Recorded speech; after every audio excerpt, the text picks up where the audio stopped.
আজ 6ই জুলাই ডক্টর শ্যামাপ্রসাদ মুখোপাধ্যায়ের 125তম জন্মজয়ন্তী। ডক্টর শ্যামাপ্রসাদ মুখার্জি ছিলেন একজন বিখ্যাত শিক্ষাবিদ, আইনজ্ঞ, চিন্তাবিদ এবং স্বাধীন ভারতের একজন প্রথম সারির রাজনৈতিক নেতা।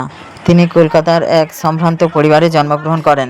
তাঁর পিতা ছিলেন বাংলার বাঘ নামে খ্যাত বিখ্যাত শিক্ষাবিদ এবং কলকাতা বিশ্ববিদ্যালয়ের কিংবদন্তি উপাচার্য স্যার আশুতোষ মুখোপাধ্যায়।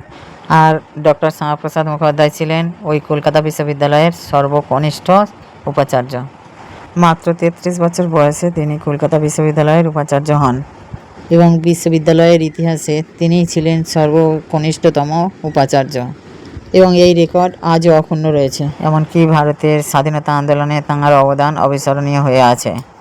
তাই আমাদের বর্তমান মুখ্যমন্ত্রী শুভেন্দু অধিকারী মহাশয় ডক্টর শ্যামাপ্রসাদ মুখোপাধ্যায়ের জন্মজয়ন্তী পালনের নির্দেশ দিয়েছেন।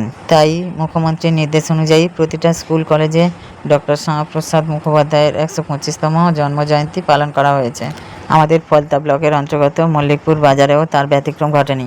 এখন আমি আপনাদের কাছে মল্লিকপুর বাজারে ডক্টর শ্যামাপ্রসাদ মুখোপাধ্যায়ের 125তম জন্মজয়ন্তী পালনের একটি ছোট্ট অনুষ্ঠান আপনাদের কাছে শেয়ার করলাম বন্ধুরা।